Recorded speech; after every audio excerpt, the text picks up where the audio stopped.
Welcome back to the channel. Today's case is full of twists, drama, and some serious consequences.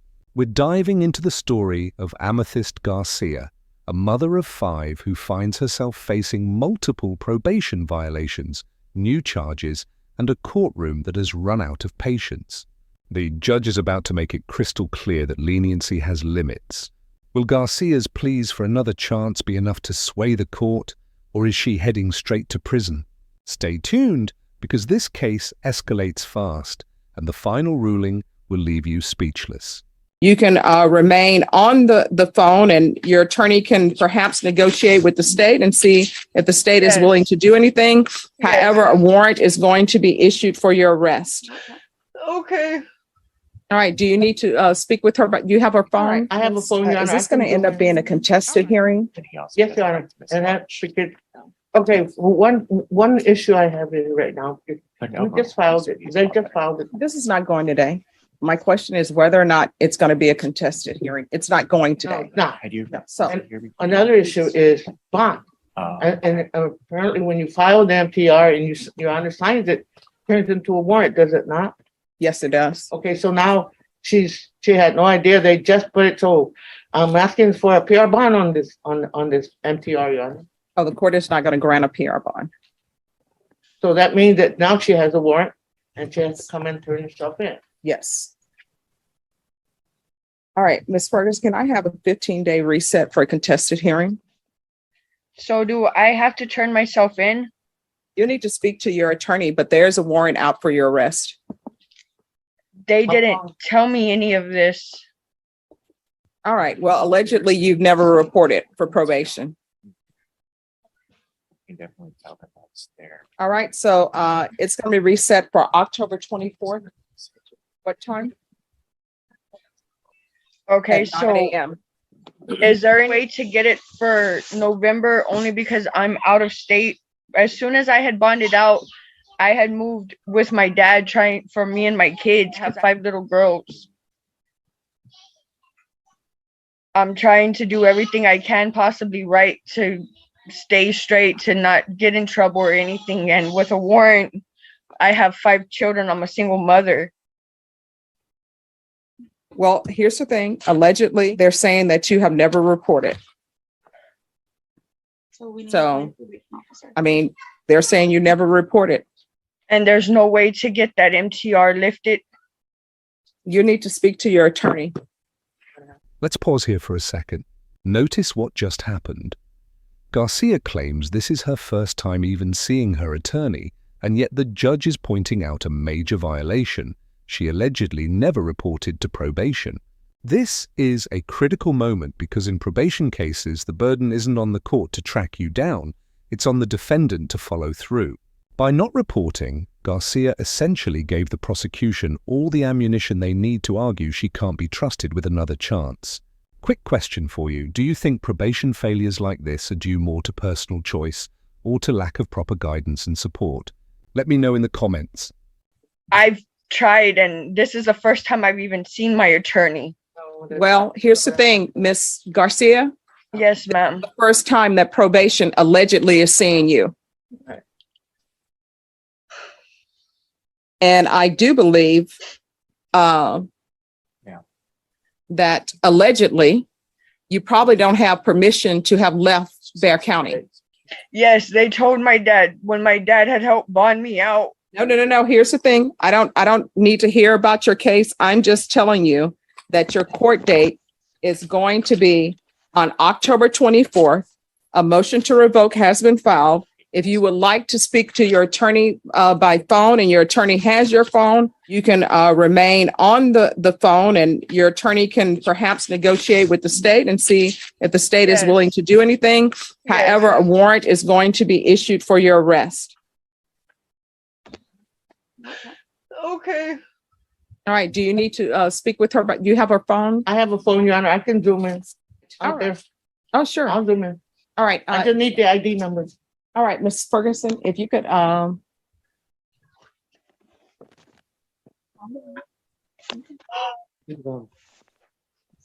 that all, Your Honor? no, you're to stay online. Okay. And Norma, I'm saying it to you. Oh, just one second. Good morning. Good morning.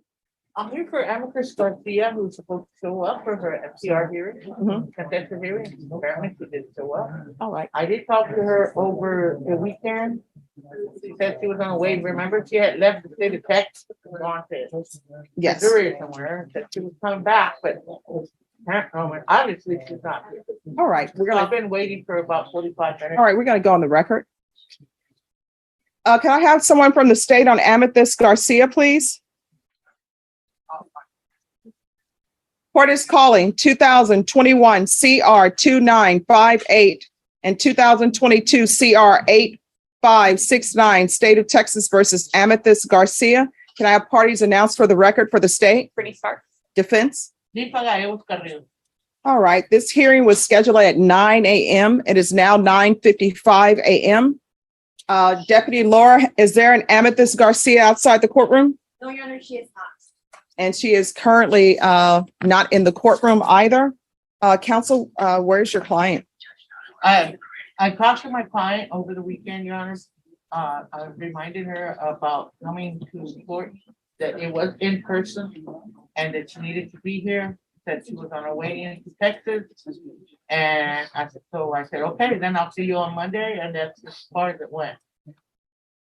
All right, state. That's that you forfeit her bond and issue a warrant.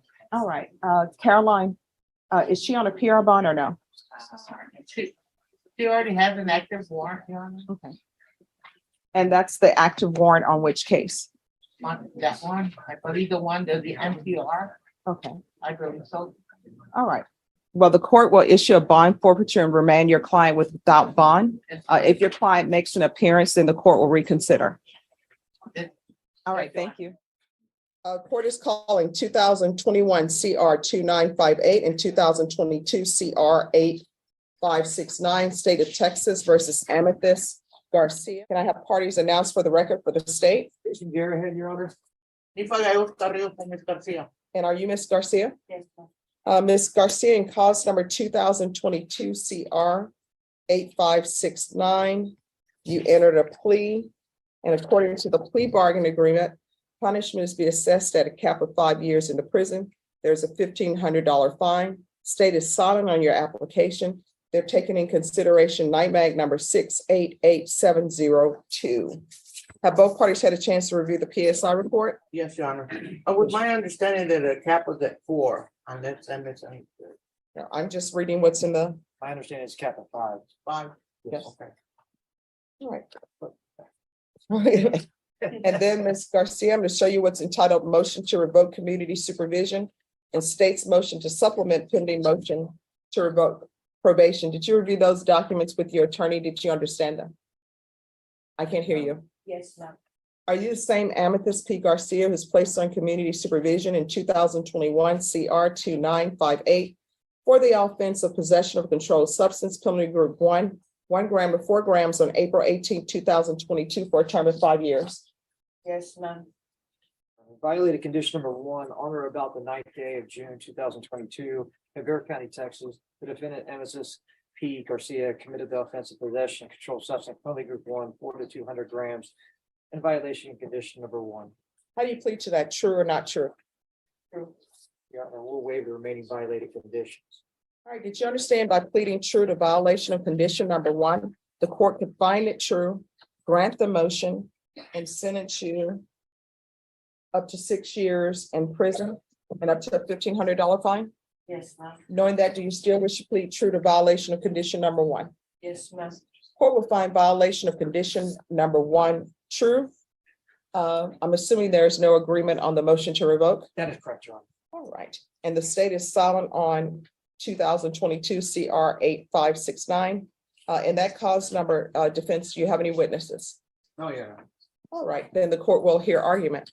Well, on the, are you saying for the application for probation? Yes. Yeah, the application for probation. Now, when we were, trying to negotiate all of this, MTR and everything, so my understanding is, and of course, right now I'm saying it's different, but my understanding is that the NPR agreement for the for punishment would be to run concurrent or to run together with the case that she plead on. So that's what, on that new case, Your Honor, we're asking this court to give her another opportunity. Now, she did not comply with her probation. In fact, she, as Your Honor can read, she didn't even start her probation. She didn't show up for orientation or anything like that, which caused the warrant and everything to come in. Now, she's realized she's been in jail since November of 2022. She realizes that this has to stop. And she picked up a new case. It doesn't get any better, Judge, it gets worse as you go along. However, I'm asking this court to give her another opportunity. And why should you give her another opportunity on probation is because I think that she realizes that this has to stop. She had a death in the family of her grandmother last year. That was her mother figure. She lost a brother who also contributed to her mental state, which made her do bad judgment.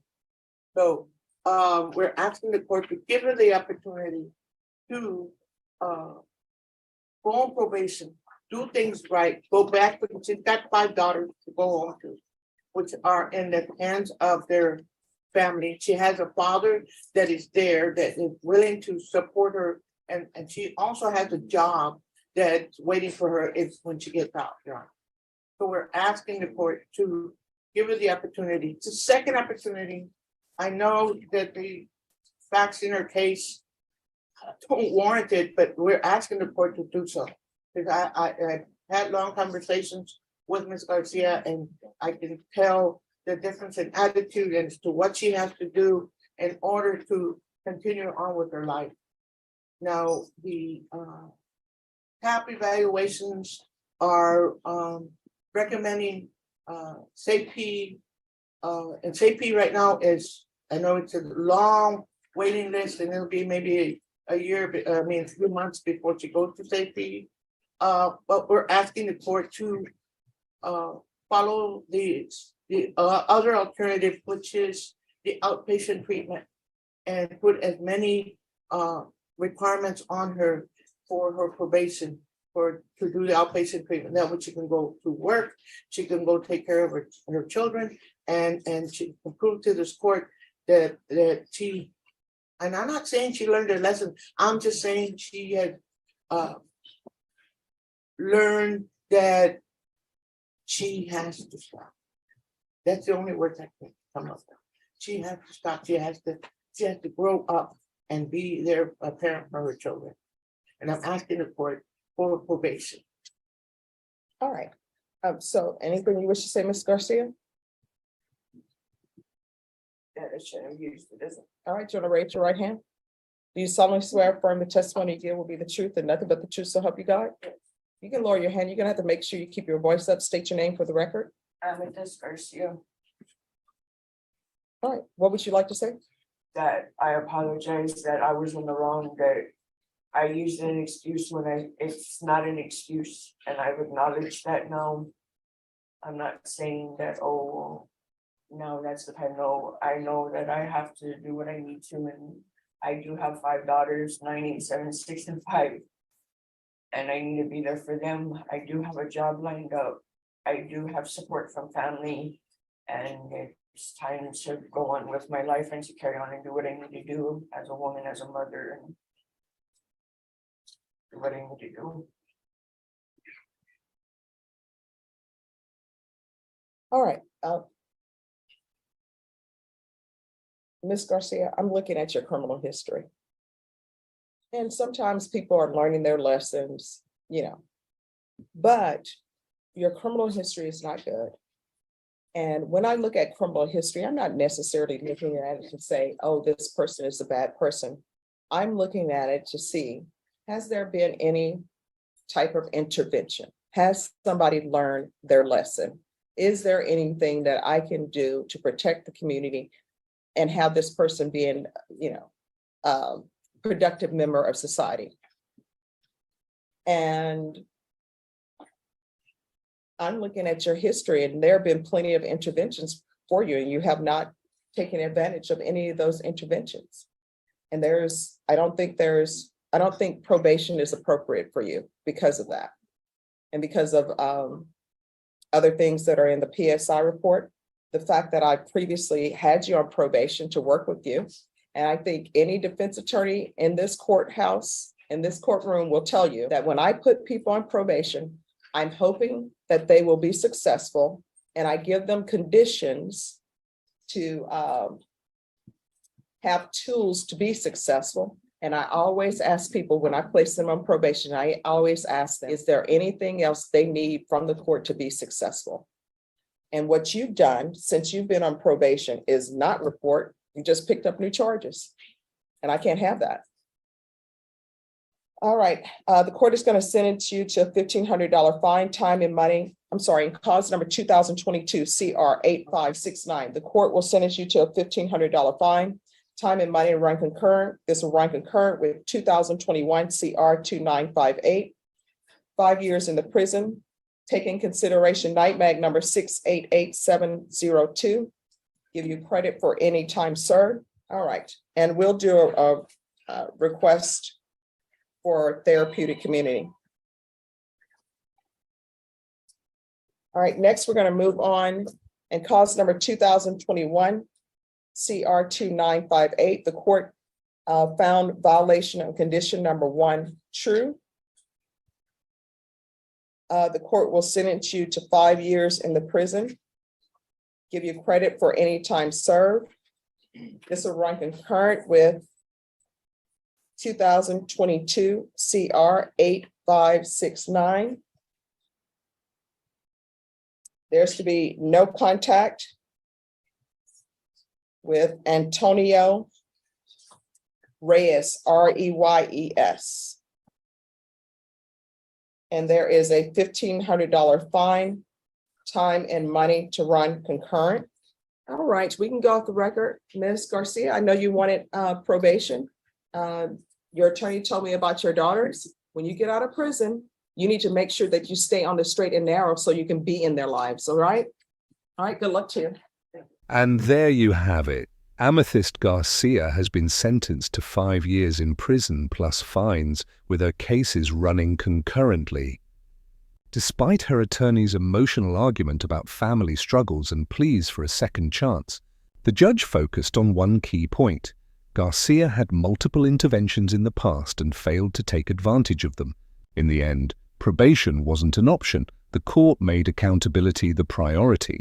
This case highlights the balance judges must strike between compassion for personal struggles and the responsibility to protect the community. Now, what do you think? Was the judge too harsh, or was this the only fair outcome? Drop your thoughts below.